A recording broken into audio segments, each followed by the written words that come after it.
Hello viewers, welcome to today's session. This is Padala Tirupati, Assistant Professor, Department of Botany, Government Degree College for Women, Jagityal.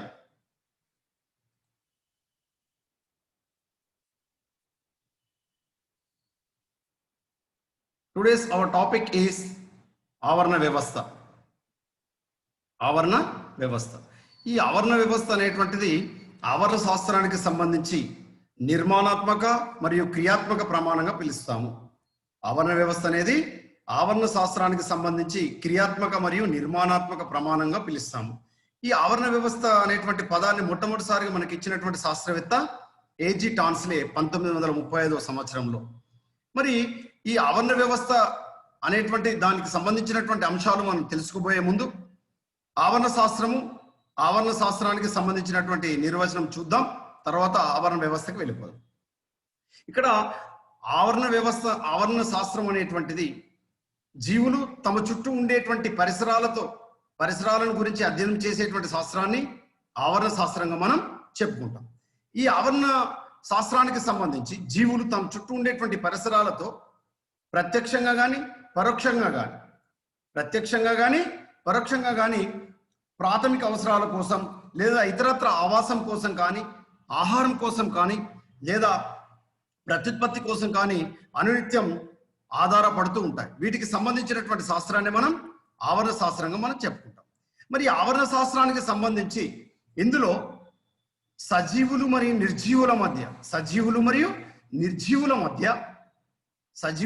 నిర్జీవుల మధ్య అనునిత్యం జరిగేటువంటి సంఘర్షణ లేదా పరస్పర చర్యలకు సంబంధించినటువంటి అధ్యయనాన్ని మనం ఆవరణ వ్యవస్థగా మనం చెప్పుకుంటాం. అంటే ఆవరణ వ్యవస్థలలో సజీవ కారకాలు మరియు నిర్జీవ కారకాలని రెండు రకాల కారకాలు అనేటువంటివి మనం గమనిస్తాం. కాబట్టి ఆవరణ వ్యవస్థ అనేటువంటిది ఆవరణ శాస్త్రానికి సంబంధించి నిర్మాణాత్మక మరియు క్రియాత్మక ప్రమాణంగా మనం చెప్పుకుంటాం. కాబట్టి పర్యావరణ వ్యవస్థ అనేది ఎకోసిస్టమ్ పర్యావరణ వ్యవస్థ అనేటువంటి పదం ఎకోసిస్టమ్ అనే పదం గ్రీకు భాషకు సంబంధించినటువంటి పదం మనకు తెలుసు. ఎకాలజీ అనేటువంటిది కూడా గ్రీకు భాషకు సంబంధించినటువంటి పదం. ఐకోస్ అండ్ లాగోస్ అనేటువంటి రెండు గ్రీకు పదాల నుంచి వచ్చింది ఎకాలజీ. ఐకోస్ అంటే గృహము లేదా ఇల్లు, లాగోస్ అంటే శాస్త్రం లేదా అధ్యయనం. కాబట్టి గృహ నిర్మాణ శాస్త్రం లేదా గృహ అధ్యయన శాస్త్రంగా మనం దీన్ని చెప్పుకుంటాం. ఇందులో సజీవులు మరియు నిర్జీవులు కలిసి అనుక్షణం పరస్పరం చర్యలు జరుపుకుంటాయి. ఇదే ఆవరణ వ్యవస్థ. ఈ ఆవరణ వ్యవస్థ అనేది కేవలం ఒకే జీవి కాకుండా అనేక జాతుల సమూహాలు, అనేక జాతుల సమాజం, ఇవి ఒకదానితో ఒకటి జీవులు మరియు నిర్జీవులతో కలిసి పరస్పరం అనునిత్యం చర్యలు జరుపుకుంటూ ఉంటాయి. ఫర్ ఎగ్జాంపుల్ మన ఉదాహరణ చూసినట్లయితే జంతువులు ఆహార పదార్థ సంశ్లేషణ స్వతహాగా చేయలేవు. కాబట్టి అవి ప్రత్యక్షంగా కానీ లేదా పరోక్షంగా కానీ ఇతర మొక్కలపై ఆధారపడుతూ ఉంటాయి. మరి ఈ ఆవరణ వ్యవస్థ ఎన్ని రకాలుగా ఉంటుంది? సహజంగా ఆవరణ వ్యవస్థ అనేటువంటిది మనకు 3 రకాలుగా మనం వర్గీకరించుకోవచ్చు. ఇందులో మొదటి రెండు భూపర్యావరణ వ్యవస్థ, భౌమ ఆవరణ వ్యవస్థ, రెండవది జలావరణ వ్యవస్థగా మనం చెప్పుకుంటాం. మూడవది శిలావరణ వ్యవస్థ ఉంటుంది. ఇక్కడ మాత్రం మనం 2 వ్యవస్థల గురించి మనం ఇక్కడ డిస్కషన్ చేద్దాం. భూ ఆవరణ వ్యవస్థ లేదా భౌమ ఆవరణ వ్యవస్థ. ఈ భౌమ ఆవరణ వ్యవస్థ దేనికి సంబంధించింది? ఈ భూమి మీద పెరిగేటువంటి వివిధ జీవ నిర్జీవాలకు సంబంధించినటువంటి అంశాల గురించి అధ్యయనం చేసేటువంటి వ్యవస్థ. మరి ఈ భూ ఆవరణ వ్యవస్థలో ఏ అంశాలు ఉంటాయి? గడ్డి భూములకు సంబంధించినటువంటి వ్యవస్థ ఉంటుంది. గ్రాస్ లాండ్ ఎకోసిస్టమ్ మనం పిలుస్తాం. గడ్డి భూముల లేదా గడ్డి మైదాన ఆవరణ వ్యవస్థగా చెప్పుకుంటాం. నెక్స్ట్ అటవీ ఆవరణ వ్యవస్థ, అడవులకు సంబంధించినటువంటి వ్యవస్థగా చెప్పుకుంటాం. అదేవిధంగా ఎడారి ఆవరణ వ్యవస్థ అంటే మనకు ఇందులో వివిధ రకాల ఎడారులు, చిన్న ఎడారి, పెద్ద ఎడారి, అదేవిధంగా శీతల ఎడారులు, వీటికి సంబంధించినటువంటి వ్యవస్థ, అందులో పెరిగేటువంటి ఉద్భిజ్జ సంపద గురించినటువంటి వ్యవస్థ ఇందులో మనం నిర్వచించుకుంటాం. తర్వాత ఉన్నటువంటి వ్యవస్థ రెండవ రకమైనటువంటి వ్యవస్థ జలావరణ వ్యవస్థ, హైడ్రోఫైటిక్ అక్వాటిక్ ఎకోసిస్టమ్. ఈ జలావరణ వ్యవస్థకు సంబంధించి ఇందులో మంచినీరు ఉంటుంది. అదేవిధంగా మంచినీరు కానిది అంటే ఉప్పు నీరు లేదా తాగడానికి యోగ్యంగా లేనటువంటి వ్యవస్థ ఉంటుంది. కాబట్టి ఇందులో జలానికి సంబంధించి మంచినీటి ఆవరణ వ్యవస్థ, అదేవిధంగా సముద్ర నీటి ఆవరణ వ్యవస్థగా మనం వర్గీకరించుకోవచ్చు. ఇక్కడ మంచినీటి ఆవరణ వ్యవస్థలో పారే జలం ఉంటుంది, నిశ్చలంగా ఉండేటువంటి జలం ఉంటుంది. పారే జలానికి సంబంధించినటువంటి వ్యవస్థ, పారేటువంటి జలానికి సంబంధించినటువంటి వ్యవస్థ. నిశ్చలంగా ఉండేటువంటిది నిలబడి ఉండేటువంటి నీటి పర్యావరణ వ్యవస్థగా చెప్పుకుంటాం. పారే జలాలకి వ్యవస్థకి ఎగ్జాంపుల్ నదులు, ప్రవాహాలుగా మనం చెప్పుకుంటాం. అదేవిధంగా నిశ్చలంగా ఉండేటువంటి నీటి పర్యావరణ వ్యవస్థకి ఎగ్జాంపుల్ చెరువులు, సరస్సులు పెట్టి మనం ఎగ్జాంపుల్ చెప్పుకుంటాం. అదేవిధంగా సముద్ర పర్యావరణ వ్యవస్థకు సంబంధించి ఇందులో సముద్రాలు, మహాసముద్రాలు, సముద్రాలకు సంబంధించినటువంటి తీర ప్రాంతాలు, అదేవిధంగా సముద్ర ముఖద్వారాలు, ఎస్చ్యూరీస్ అంటాం. సముద్ర ముఖద్వారం అంటే నదులు సముద్రంలో కలిసేటువంటి ప్రాంతాన్ని మనం సముద్ర ముఖద్వారాలుగా మనం పిలుస్తాం. కాబట్టి ఈ సముద్ర ముఖద్వారాలకు సంబంధించినటువంటి ఆ ప్రాంతాలు కూడా మనము ఇది ఉప్పు నీటి ఆవరణ వ్యవస్థ లేదా సముద్ర ఆవరణ వ్యవస్థలో భాగంగా మనం చెప్పుకుంటాం. ఇక రెండవ రకమైనటువంటి వ్యవస్థ కృత్రిమ పర్యావరణ వ్యవస్థ. కృత్రిమ పర్యావరణ వ్యవస్థ అంటే సహజ సిద్ధంగా కాకుండా మానవుని ప్రమేయము చేత నిర్మించబడినటువంటి వ్యవస్థ. అది పంట పొల ఆవరణ వ్యవస్థ. అది పంట భూములే కావచ్చు, అది వరి పంటనే కావచ్చు, ఇతరత్ర అనేక రకాల పంటలకు సంబంధించినటువంటి కావచ్చు, తోటలు కావచ్చు, మామిడి, అదేవిధంగా నిమ్మ, నారింజ, బత్తాయి, కమల, వీటికి సంబంధించినటువంటి ఫలాలే కావచ్చు, లేదా ఇతరత్ర ప్లాంటేషన్స్, మానవ నిర్మితమైనటువంటి తోటలన్నీ కూడా, ప్లాంటేషన్స్ అన్ని కూడా ఈ కృత్రిమ పర్యావరణ వ్యవస్థకి మనం ఎగ్జాంపుల్ గా మనం చెప్పుకుంటాం. మరి ఈ ఆవరణ వ్యవస్థ యొక్క నిర్మాణం ఎలా ఉంటుంది? What is the construction of ecosystem? What is the components of an ecosystem? ఈ ఆవరణ వ్యవస్థలో ఏ భాగాలు ఉంటాయి? ఆవరణ వ్యవస్థ యొక్క నిర్మాణం వివిధ పదాల యొక్క భాగాలుగా మనం నిర్వచిస్తాం. ఇందులో సజీవ అంశాలు ఉంటాయి, నిర్జీవ అంశాలు ఉంటాయి. అంటే నిర్జీవ కారకాలు మరియు సజీవ కారకాలు, వీటి మధ్యన ఉండేటువంటి సంబంధాల గురించి ఇక్కడ మనం విశ్లేషణ చేయాల్సినటువంటి అవసరం ఉంది. కాబట్టి పర్యావరణ వ్యవస్థలో ఎన్ని భాగాలు ఉన్నాయి? రెండు ప్రధానమైన భాగాలు ఉన్నాయి. ఒకటి జీవకారకాలు, రెండవది నిర్జీవ కారకాలుగా మనం చెప్పుకుంటాం. మరి జీవకారకాల్లో ఏ ఏ అంశాలు ఇందులో ముఖ్య భాగాలుగా ఉంటాయి? జీవకారకాల్లో మనము ముఖ్యంగా ఒక జీవిలోని జీవులు లేదా జీవన సభ్యులు, పర్యావరణ వ్యవస్థ సమిష్టిగా జీవకారకాలకు సంబంధించినటువంటి వివిధ భాగాలుగా మనం ఇక్కడ చెప్పుకుంటాం. ఇందులో బయోటిక్ కమ్యూనిటీ అంటే జీవ సంఘాలు లేదా సజీవ సంఘాలుగా పిలువబడేటువంటి ఆ సంఘం కూడా ఇక్కడ జీవకారకాల చేత ఏర్పడుతుంది. ఇందులో ఏ అంశాలు ఉంటాయి? ఇందులో ఉత్పత్తిదారులు ఉంటారు, వినియోగదారులు ఉంటారు, అదేవిధంగా పూతికాహారులు ఉంటారు. అంటే ఉత్పత్తిదారులు అంటే వాటికి ఎగ్జాంపుల్ మొక్కలుగా చెప్పుకుంటాం, వినియోగదారులు కన్జ్యూమర్స్ జంతువులుగా చెప్పుకుంటాం, అదేవిధంగా పూతికాహారులు కుళ్ళినటువంటి సేంద్రియ పదార్థాలపై ఆధారపడి జీవించేటువంటి జీవులు, సూక్ష్మ జీవులుగా మనం చెప్పుకుంటాం. ఇలాంటి ఈ జీవులన్నీ కూడా జీవకారకాలు లేదా సజీవ కారకాలు, బయోటిక్ కాంపోనెంట్స్ లో, బయోటిక్ ఫ్యాక్టర్స్ లో ఉంటాయి జీవకారకాల్లో భాగంగా. కాబట్టి పర్యావరణ వ్యవస్థ భాగాలు మనం రెండు రకాల వర్గీకరించుకోవచ్చు.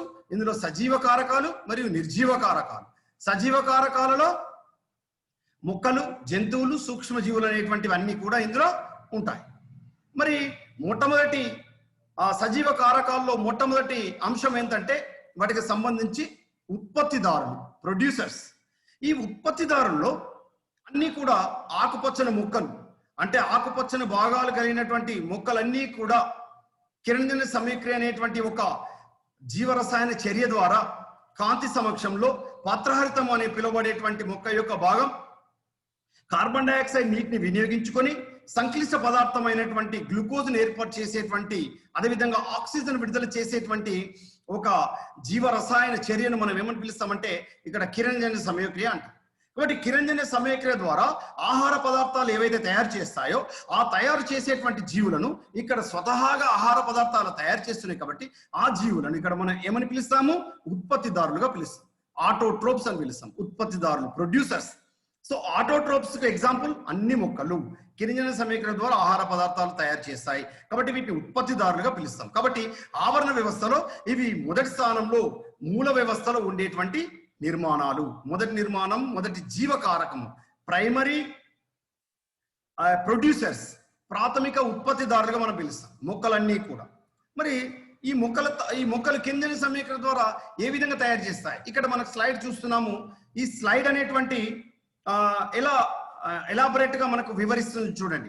ఈ సూర్యుడి నుంచి వచ్చేటువంటి సూర్యకాంతి మనకి ఎలా వస్తుందో తెలుసు, ఫోటాన్ల రూపంలో వస్తుంది. అందులో ఉండేటువంటి శక్తిని మనం కాంటా అంటాము.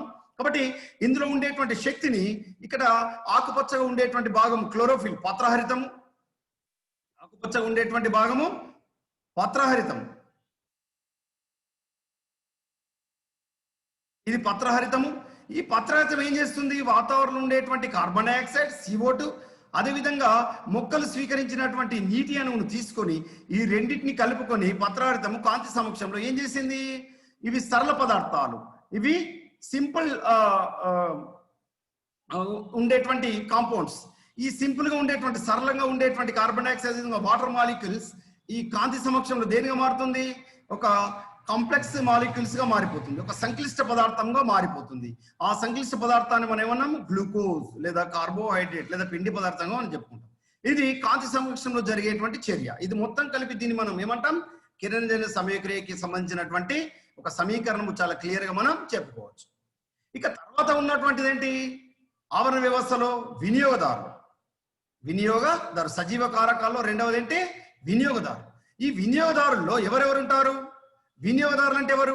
స్వతహాగా స్వయం సిద్ధంగా వాటికవే ఏవైతే ఆహార పదార్థాలు తయారు చేసుకోలేని జీవులు ఉంటాయో ఆ జీవులు ఇతర మొక్కల పైన లేదా ఇతర జంతువులపై ఆధారపడేటువంటి జీవులను ఏమంటాం? ఇక్కడ వినియోగదారులు అంటాం, హెటిరోట్రోప్స్ అంటాం. కాబట్టి వినియోగదారులుగా మనం ఇక్కడ వేటిని మనం తీసుకుంటాం? కీటకాలు, కుందేలు, మేక, జింక, ఆవు, వీటికి సంబంధించినటువంటి అంశాలను మనకి ఇక్కడ ఇది వినియోగదారులుగా తీసుకుంటాం. ఈ వినియోగదారులను తిరిగి మనము 3 రకాల వర్గీకరించుకోవచ్చు. ప్రాథమిక వినియోగదారులు, ద్వితీయ వినియోగదారులు, అదేవిధంగా తృతీయ వినియోగదారులుగా మనం వర్గీకరించుకోవచ్చు. ప్రాథమిక వినియోగదారులు, ద్వితీయ వినియోగదారులు, తృతీయ వినియోగదారులుగా మనం వర్గీకరించుకుంటాం. కాబట్టి ఈ ప్రాథమిక వినియోగదారులు మొట్టమొదటిసారిగా ఆహార పదార్థాలు స్వతహాగా స్వయం సిద్ధంగా తయారు చేసుకోలేక ఇతర జీవులపై, ముఖ్యంగా ఉత్పత్తిదారులపై, ఆవరణ వ్యవస్థలో ఉత్పత్తిదారులపైన లేదా మొక్కలపైన ఆధారపడేటువంటి జీవులు ప్రాథమిక వినియోగదారులు. వీటిని మనం ఏమని పిలుస్తాము? శాకాహారులుగా పిలుస్తాము. హెర్బివోర్స్, శాకాహారులుగా మనం పిలుస్తాం. కాబట్టి ఈ శాకాహారులు ఎవరు? మొక్కలకు సంబంధించినటువంటి వివిధ భాగాలు తినేవారు. నీ దుంప దగ్గంటాం కదా, దుంపలు తినేవారు. అదేవిధంగా లీఫీ వెజిటేబుల్స్, లీవ్స్, అదేవిధంగా గ్రాస్, గడ్డి, ఈ గడ్డికి సంబంధించినటువంటి మొక్క యొక్క వివిధ భాగాలు తినేటువంటి జీవులు ఎవరు? ప్రాథమిక వినియోగదారులు. వీటిని మనం ఏమని పిలుస్తాం? శాకాహారులుగా మనం పిలుస్తాం. కాబట్టి ఈ శాకాహారులు ఏవైతే ఉన్నాయో ఇవి మొక్కల పైన ఆధారపడి వాటి యొక్క వివిధ భాగాలను తింటూ ఉంటాయి. వీటిని ప్లాంట్ ఈటర్స్ అని కూడా పిలుస్తాం. వీటి బెస్ట్ ఎగ్జాంపుల్ ఏం చెప్పుకోవచ్చు? మగదోమలు, ఆడదోమలు కాదు, మగదోమలు. ఆడదోమలు మానవుని యొక్క రక్తాన్ని, జంతువుల యొక్క రక్తాన్ని పీలుస్తాయి, blood sucking animals. But male mosquitoes, మగ దోమలు చెట్లకు సంబంధించినటువంటి, ఆకులకు సంబంధించినటువంటి చెట్ల రసాలు పీల్చి బతుకుతాయి. కాబట్టి వాటిని మనం ప్రాథమిక వినియోగదారులు, శాకాహారులుగా మనం చెప్తాం. అదేవిధంగా ఎలుకలు, మేక, గొర్రె, ఆవు, ఎద్దు, గుర్రం, అదేవిధంగా ఒంటె, జిరాఫీ, ఇలాంటివన్నీ కూడా ఏ జీవులుగా చెప్పుకోవచ్చు? మనం ప్రాథమిక వినియోగదారులు లేదా శాకాహారులుగా మనం చెప్పుకోవచ్చు. ఇక రెండవ రకమైనటువంటి వినియోగదారులు ఎవరుంటారు? వారిని మనం ఏమని పిలుస్తాము? ద్వితీయ వినియోగదారులుగా పిలుస్తాం. సెకండరీ కన్జ్యూమర్స్, ద్వితీయ వినియోగదారు. ఈ సెకండరీ కన్జ్యూమర్స్, ద్వితీయ వినియోగదారులనే ఇంకేమని పిలవచ్చు? మనం ప్రాథమిక మాంసాహారులుగా పిలవచ్చు. ఏమని పిలుస్తాం? ప్రాథమిక మాంసాహారులు. అంటే వీళ్ళు ఎవరన్నట్టు? మాంసం తినేటువంటి జంతువు, మాంసం తినేటువంటి జీవులు. ఇవి ద్వితీయ వినియోగదారులు, కానీ మొట్టమొదటిసారిగా మాంసం మీద ఆధారపడుతున్నాయి కాబట్టి వీటిని ప్రాథమిక మాంసాహారులుగా పిలుస్తాం. ప్రాథమిక మాంసాహారం. ఇవి నేరుగా ప్రాథమిక వినియోగదారుపై ఆధారపడి జీవిస్తాయి. వీటికి బెస్ట్ ఎగ్జాంపుల్ ఏం చెప్పుకోవచ్చు? కప్ప, పిల్లి, తొండ, పాము, నక్క, ఇలాంటి జీవులన్నీ కూడా మనం వీటికి ఎగ్జాంపుల్ గా చెప్పుకోవచ్చు. వీటికి ద్వితీయ వినియోగదారులకు, సెకండరీ కన్జ్యూమర్స్ కి ఎగ్జాంపుల్ గా చెప్పుకోవచ్చు. వీటిని మనం ప్రాథమిక మాంసాహారులు అంటాం. ఇవి నేరుగా శాకాహార జీవులపై ఆధారపడి జీవిస్తాయి. ఎలా జీవిస్తాయి? కప్ప ఉంది, కప్ప దేన్ని తింటుంది? కీటకాన్ని తింటుంది. పిల్లి దేన్ని తింటుంది? ఎలుకని తింటుంది. పాము దేన్ని తింటుంది? ఎలుకని తింటుంది. నక్క దేన్ని తింటుంది? కుందేలు తింటుంది. ఇవన్నీ కూడా జీవులు శాకాహార జంతువులపై ఆధారపడే జీవులు, కప్ప, పిల్లి, పాము, నక్క. కాబట్టి వీటిని మనం ఏమని పిలవాలి? ద్వితీయ వినియోగదారులుగా పిలవాలి. ఇవి మొట్టమొదటిసారిగా మాంసంపై ఆధారపడుతున్నాయి కాబట్టి ప్రాథమిక మాంసాహారులుగా పిలుస్తాం. ఇక మూడవ రకమైనటువంటి వినియోగదారులు తృతీయ వినియోగదారులు, టెర్షరీ కన్జ్యూమర్స్ గా పిలుస్తాం. ఇవి రెండవసారి మాంసంపై అంటే మొదటి మాంసం తినేటువంటి జీవులపై ఆధారపడుతున్న కాబట్టి వీటిని ద్వితీయ మాంసాహారులు, సెకండరీ కార్నివోర్స్ గా పిలుస్తాం. సెకండరీ కార్నివోర్స్ ఇవి మాంసం తినేటువంటి జీవులు, ఇవి తృతీయ వినియోగదారులు. ఇవి ఆహారం కోసం ప్రాథమిక మాంసాహారులపై జీవిస్తాయి. బెస్ట్ ఎగ్జాంపుల్ ఏం చెప్పుకోవచ్చు? పులులు, సింహాలు, ఇవి తృతీయ వినియోగదారులుగా మనం చెప్పుకుంటాం. ఇక సజీవ వ్యవస్థలో బయోటిక్ ఫ్యాక్టర్స్ లో ఉండేటువంటి మూడవ రకమైనటువంటి కాంపోనెంట్ డీకంపోజర్స్ లేదా పూతికాహారం లేదా విచ్ఛిన్నకారులు లేదా సూక్ష్మజీవులు. అంటే ఇవి ఏంటి అన్నమాట? ఇవి సాధారణంగా మన నేకెడ్ ఐ, సాధారణ కంటికి కనిపించినటువంటి జీవులైనటువంటి శిలీంధ్రాలు కావచ్చు, బ్యాక్టీరియా కావచ్చు, మైకోప్లాజ్మా కావచ్చు, ఇతరత్ర సూక్ష్మ జీవులన్నీ కూడా ఈ డీకంపోజర్స్ కి మనం ఉదాహరణలుగా చెప్పుకుంటాం. Is it right? ఓకే. మరి ఈ డీకంపోజర్స్ అనేటువంటివి మూడవ సజీవ వ్యవస్థలో కారకాలు. అంటే సజీవ వ్యవస్థలో మొదటిది ఏంటివి? ఉత్పత్తిదారులు, రెండవది ఏంటి? వినియోగదారులు, మూడవది ఏంటి? డీకంపోజర్స్ అంటే పూతికాహారులు లేదా విచ్ఛిన్నకారులు. ఇవి ఏం చేయాలి? విచ్ఛిన్నం చేయాలి. దేని విచ్ఛిన్నం చేయాలి? బతికున్న దాన్ని విచ్ఛిన్నం చేయడం కాదు. చనిపోయినటువంటి మృతదేహాలైనటువంటి మొక్కలకు సంబంధించినటువంటి భాగాలే కావచ్చు, జంతువులకు సంబంధించినటువంటి భాగాలే కావచ్చు, వాటికి సంబంధించినటువంటి నిర్మాణాలను, సంక్లిష్టమైనటువంటి భాగాలను సరళ పదార్థాలుగా మార్చివేసి భూమిలో కలిపివేసి జీవ భూ రసాయన వలయాల యొక్క పునశ్చక్రీయంలో తోడ్పడేటువంటి అత్యంత ముఖ్యమైనటువంటి జీవులే విచ్ఛిన్నకారులు. అందుకే వీటిని ఏమంటారంటే సహజమైనటువంటి ఈ భూమండలంలో సహజమైనటువంటి పాకీదారులు లేదా పాకీ పనులు చేసేటువంటి జీవులుగా మనం వీటిని పిలవచ్చు. కాబట్టి ఇవి ఏం చేస్తున్నాయి? నేలను శుభ్రం చేస్తున్నాయి, వాతావరణాన్ని కల్మషం లేకుండా శుభ్రం చేసి సంక్లిష్ట పదార్థాలను సరళ పదార్థాలుగా మార్చివేసి భూమిలో కలిపివేస్తున్నాయి. కాబట్టి ఇవి మూలకాల యొక్క పునశ్చక్రీయంలో ఏంటివి మూలకాలు? Nitrogen cycle, phosphorus cycle, carbon cycle. Other than the complex molecules like carbohydrates, proteins, lipids అంటే మాంసకృతులు, అదేవిధంగా కార్బోహైడ్రేట్స్ అంటే పిండి పదార్థాలు, సంక్లిష్టమైనటువంటి సెల్యులోజ్ కావచ్చు, అదేవిధంగా సంక్లిష్ట పదార్థాలు అయినటువంటి స్టార్చ్ కావచ్చు, అదేవిధంగా లిపిడ్స్ అంటే సంక్లిష్ట రూపంలో ఉండేటువంటి కొవ్వు పదార్థాలను సరళ పదార్థాలుగా మార్చివేసి అవి భూమిలో కలిపివేస్తాయి డీకంపోజర్స్. వీటికి ఎగ్జాంపుల్ బ్యాక్టీరియా, శిలీంధ్రాలు, వీటికి ఎగ్జాంపుల్ గా మనం చెప్పుకోవచ్చు. ఇక మిగిలినటువంటి ఏంటివి? Abiotic factors, non living factors. ఇవి మానవుని ప్రమేయం లేకుండా ఇవి వాతావరణంలో పంచభూతాలుగా చెప్పుకునేటువంటి ఏ భూతాలు? పంచభూతాలు. ఈ భూమి మీద భౌతికంగా, రసాయనికంగా అవి ఏం చేస్తాయి? సజీవ వ్యవస్థ మీద ప్రభావాన్ని చూపుతాయి. ఈ భూమి మీద ఉద్భిజ్జ సంపద ఎలా ఉండాలి, ఈ భూమి మీద ఒక మనిషి యొక్క మనుగడ ఎలా ఉండాలి, ఈ భూమి మీద సజీవ వ్యవస్థ యొక్క మనుగడ ఎలా ఉండాలి, ఈ మనుగడను నిర్ణయించేటువంటి కారకాలు పంచభూతాలు. అందుకే పంచభూతాలకు ఎవరైనా వశం కావాల్సిందే. గాలి, నీరు, నేల, వాతావరణం, శక్తి, వీటికి సంబంధించినటువంటి అంశాలన్నీ కూడా మనం ఏటిగా పిలుస్తాము? అబయోటిక్ ఫ్యాక్టర్స్ అంటే మనకు నిర్జీవ కారకాలుగా పిలుస్తాం. గాలి, నీరు, నేల, భూమి, శక్తి, అదేవిధంగా ఆకాశం, వీటికి సంబంధించినటువంటి అన్ని కూడా ఈవెన్ పోషకాలు కూడా మనం నాన్ లివింగ్ ఫ్యాక్టర్స్ అంటే నిర్జీవ కారకాల్లో భాగంగా మనం చెప్పుకుంటాం. అదేవిధంగా మరి వీటికి సంబంధించినటువంటి భౌతిక భాగాలు. మరి శక్తికి మూలం ఏంటి? శక్తి ఎక్కడి నుంచి వస్తుంది? శక్తికి మూలం ఏంటి? సూర్యుడు. The main source of energy is son of the ecosystem. ఆవరణ వ్యవస్థలో శక్తికి మూలం సూర్యుడు. కాబట్టి ఈ శక్తి వాతావరణంలో సూర్యుడి నుంచి వచ్చినటువంటి శక్తి వివిధ ముడి పదార్థాలు మొక్కలు తయారు చేయడంలో కానీ లేదా జీవుల్లో జరిగేటువంటి జీవన చర్యల మీద ఈ కాంతి శక్తి అనేటువంటిది అతి ముఖ్యంగా ప్రభావితం చూపుతాయి. కాబట్టి ఇవన్నీ కూడా మొక్కలకు సంబంధించి లేదా జీవులకు సంబంధించి పెరుగుదలకు తోడ్పడేటువంటి అదేవిధంగా మనుగడకు తోడ్పడేటువంటి మనకు పంచభూ. ఓకే. కాబట్టి ఇందులో గాలి, నీరు, నేల, సూర్యకాంతి, వీటికి సంబంధించినటువంటి అంశాలన్నీ కూడా ఇందులో మనం భాగంగా చెప్పుకుంటాం. మరి భౌతిక కారకాలతో పాటుగా ఈ నిర్జీవ కారకాల్లో రసాయన కారకాలు కూడా ఉంటాయి. So the chemical components is also present in ecosystem of abiotic factors.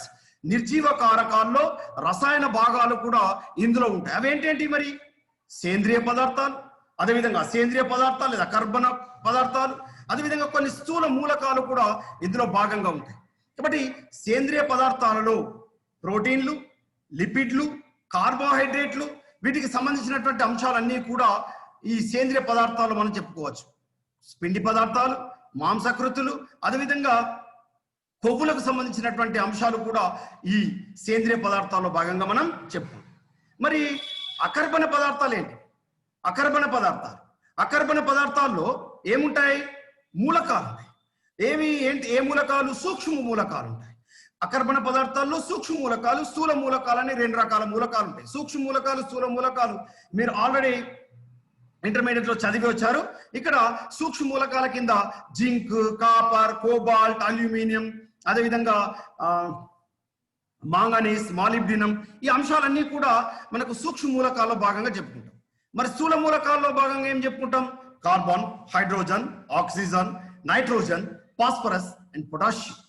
వీటితో పాటుగా కొన్ని ఇతరత్ర మూలకాలు అంటే పోషక మూలకాలు కూడా ఈ వ్యవస్థలో భాగంగా మనకి నిర్జీవ కారకాల్లో భాగంగా ఉంటాయి. మరి ఈ ఆవరణ వ్యవస్థ యొక్క అత్యంత ముఖ్యమైనటువంటి విధి ఏంటి? What is the main function of this ecosystem? ఆవరణ వ్యవస్థ యొక్క అత్యంత ముఖ్యమైనటువంటి విధి ఏంటి? ఆవరణ వ్యవస్థ యొక్క నేచర్, ఒక స్వభావాన్ని స్వంతంగా అర్థం చేసుకోవాలంటే ఆవరణ వ్యవస్థ ఏ పని చేస్తుంది, what is the main function. కాబట్టి ఆ ఫంక్షన్ ని మనం అర్థం చేసుకుంటే ఆవరణ వ్యవస్థ యొక్క స్వభావాన్ని, the nature of an ecosystem, మనం ఈజీగా మనం అర్థం చేసుకోవచ్చు. కాబట్టి వ్యవస్థ యొక్క పని ఏంటంటే దీని యొక్క శక్తి యొక్క ప్రవాహాన్ని, మరి పోషకాల యొక్క పునఃచక్రియాన్ని ఈ పర్యావరణ వ్యవస్థ అనేటువంటిది అనుమతిస్తుంది. అంటే ఇందులో ఏం జరుగుతుంది? శక్తి ప్రవాహం జరుగుతుంది. Energy flow of ecosystem. ఈ వ్యవస్థలో శక్తి ప్రవాహం ఎలా జరుగుతుంది? ఉత్పత్తిదారుల నుంచి వినియోగదారుల వరకు, చివరికి విచ్ఛిన్నకారుల ద్వారా, అదేవిధంగా బాహ్య వాతావరణంలోకి శక్తి ఏ విధంగా అది రవాణా చెందుతుంది. అదేవిధంగా పోషకాలు ఏ విధంగా రవాణా చెందుతాయి, వీటికి సంబంధించినటువంటి అంశాలన్నీ కూడా ఆవరణ వ్యవస్థనే నిర్వహిస్తుంది. మరి ఈ ఆవరణ వ్యవస్థ యొక్క విధులు మనం 3 రకాల వర్గీకరించుకోవచ్చు. ఆవరణ వ్యవస్థకు సంబంధించినటువంటి విధులు 3 రకాల వర్గీకరించుకోవచ్చు. ఏంటంటే అవి ఆవరణ వ్యవస్థకు సంబంధించినటువంటి విధుల్లో మొదటి విధి ప్రాథమిక విధి కాంతి శక్తిని రసాయన శక్తిగా మార్చివేసి ఆహార పదార్థాన్ని మొక్కల యొక్క వివిధ భాగాల్లో నిల్వ చేసేటువంటి ప్రక్రియ కిరణజన్య సమయక్రియ. కాబట్టి కిరణజన్య సమయక్రియ అనేటువంటిది ఆవరణ వ్యవస్థ యొక్క అత్యంత ముఖ్యమైనటువంటి పనిగా మనం చెప్పుకుంటాం.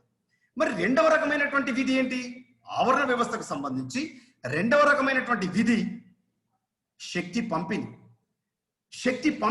ఎక్కడికి పంపించాలి శక్తిని? జీవుల నుంచి, ఒక జీవి నుంచి మరొక జీవిలోకి. ప్రాథమిక ఉత్పత్తిదారుల నుంచి వినియోగదారులకి. వినియోగదారులు ఎవరుంటారు?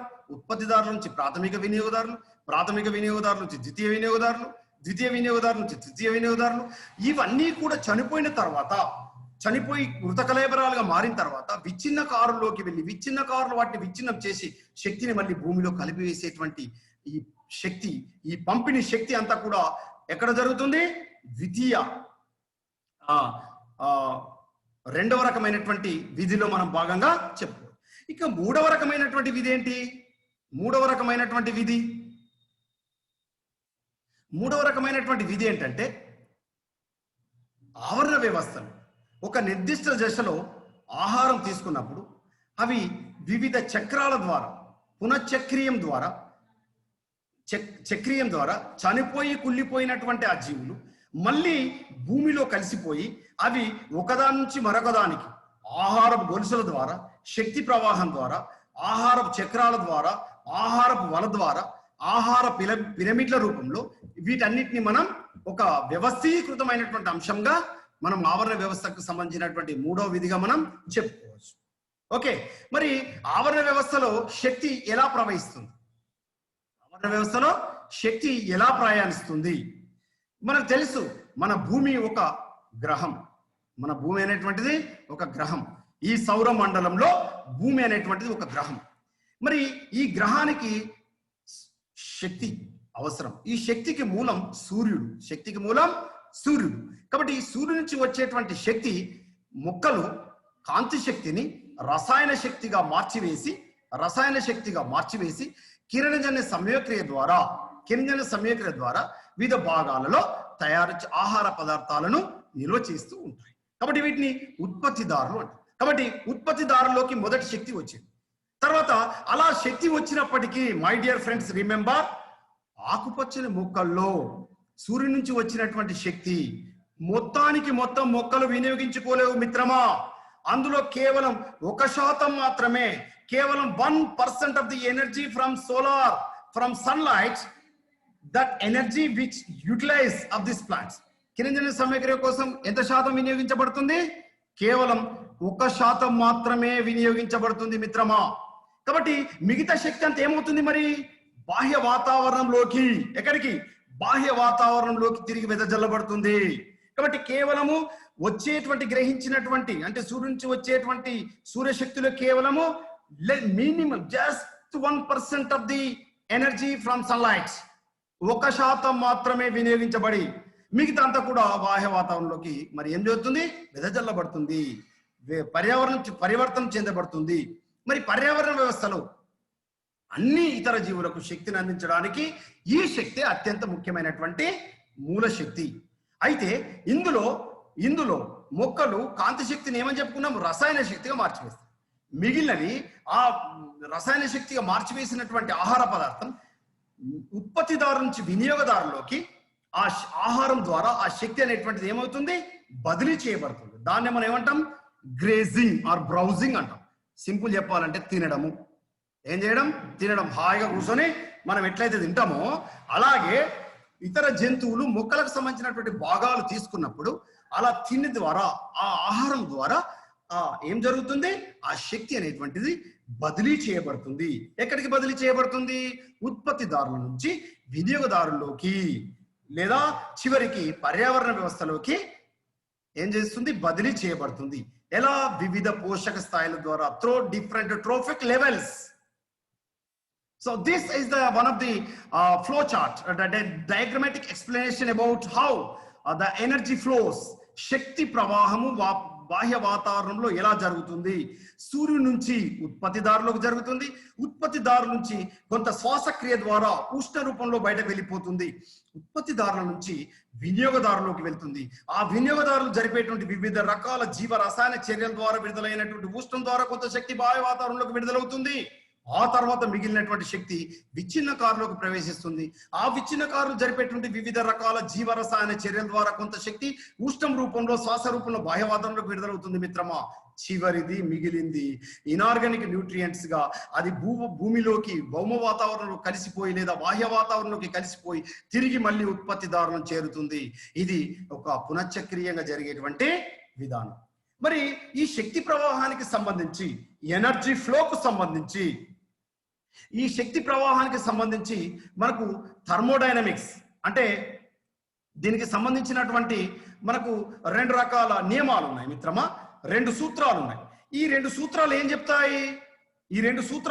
అంటే ఇది ఉష్ణగతిక శాస్త్రానికి సంబంధించి థర్మోడైనమిక్స్ కి సంబంధించినటువంటి 2 సూత్రాలు ఏం చెప్తాయంటే మిత్రమా, we cannot create the energy and we cannot destroy the energy. శక్తిని సృష్టించలేము, శక్తిని నాశనం చేయలేము. బట్ శక్తిని ఏం చేయవచ్చు? ఒక రూపం నుంచి మరొక రూపంలోకి మార్చవచ్చు మిత్రమా.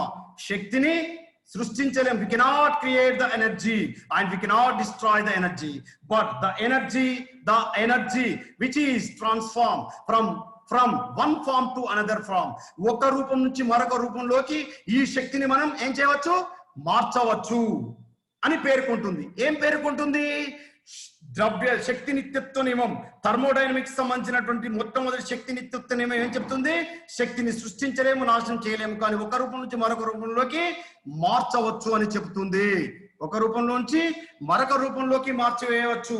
కాబట్టి ఇక్కడ పర్యావరణ వ్యవస్థలకు సంబంధించి శక్తి మొత్తం నుండి వస్తుంది, అది గ్రహించబడుతుంది, అది మార్చబడుతుంది, అది నిల్వ చేసినటువంటి శక్తి, అది సౌరశక్తి, ఆ సౌరశక్తి రసాయన శక్తిగా మార్చబడుతుంది. అంతేకాని శక్తిని నాశనం చేయలేము, సృష్టించలేము. ఇది మొట్టమొదటి నియమం, the first law of thermodynamics. శక్తిని సృష్టించలేము, నాశనం చేయలేము. Is it right?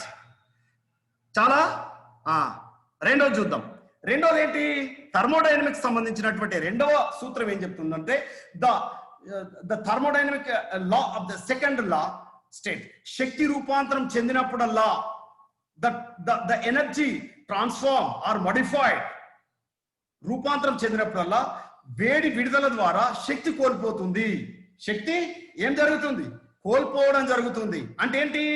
For example మనిషి లేదా మొక్కలు ఆహార పదార్థాలు తయారు చేసినప్పుడు అవి కిరణజన్య సమీకరణ ద్వారా తయారు చేయబడినప్పుడు శ్వాసక్రియ ద్వారా కొంత శక్తి ఏం జరుగుతుంది? వేడి రూపంలో బాహ్య వాతావరణంలోకి విడుదలవుతుంది. అక్కడి నుంచి వినియోగదారులకు రవాణా చెందినప్పుడు,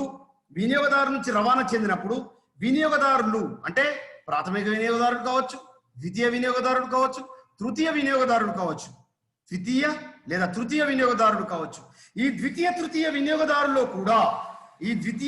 వినియోగదారుల్లో కూడా శక్తి అనేటువంటి వివిధ జీవరసాయన చర్యలకు వినియోగపడినప్పుడు కొంత వేడి రూపంలో, ఉష్ణం రూపంలో ఏం జరుగుతుంది? శ్వాసక్రియ రూపంలో బాహ్య వాతావరణంలోకి విడుదలవుతుంది. మనం ఇలా అని అన్నప్పుడు ఏమవుతుంది? కొంత వేడి అనేటువంటిది బయటకు వస్తుంది. శ్వాసక్రియ ద్వారా, ఉష్ణం ద్వారా బయటకు వెళ్ళిపోతుంది. దీన్ని మనం ఎంట్రోపీ అని కూడా మనం పిలుస్తాం. ఇది ఒక ఉష్ణమండల స్థాయి నుంచి మరొక ఉష్ణమండల స్థాయిలోకి వెళ్ళిపోతుంది. ఇక్కడ శక్తి కోల్పోవడం అనేటువంటిది శ్వాసక్రియ చేసినప్పుడు కానీ, పరుగు చేసినప్పుడు కానీ, వేటాడినప్పుడు కానీ, ఏదైనా పని చేసినప్పుడు కానీ శక్తి ఏమవుతుంది? ఉష్ణం రూపంలో బయటకి విడిపోతుంది. మరి వీటికి సంబంధించినటువంటి ప్రవాహ నమూనా ఏదైతే ఫ్లో ఆఫ్ ఎనర్జీ మనం చూసినప్పుడు ఇవి పోషకాలు అంటే ఉత్పత్తిదారు నుంచి వినియోగదారులోకి ఒక గొలుసు రూపంలో, ఒక ఆహారపు గొలుసు రూపంలో లేదా వివిధ పోషక స్థాయిల ద్వారా ఇది ఒక స్థాయి నుంచి మరొక స్థాయిలోకి వెళ్ళిపోవడం అనేటువంటిది జరుగుతుంది. ఇది శక్తి ప్రవాహానికి సంబంధించినటువంటి అంశం. This is about today's topic, my dear friends. Today I will stop here.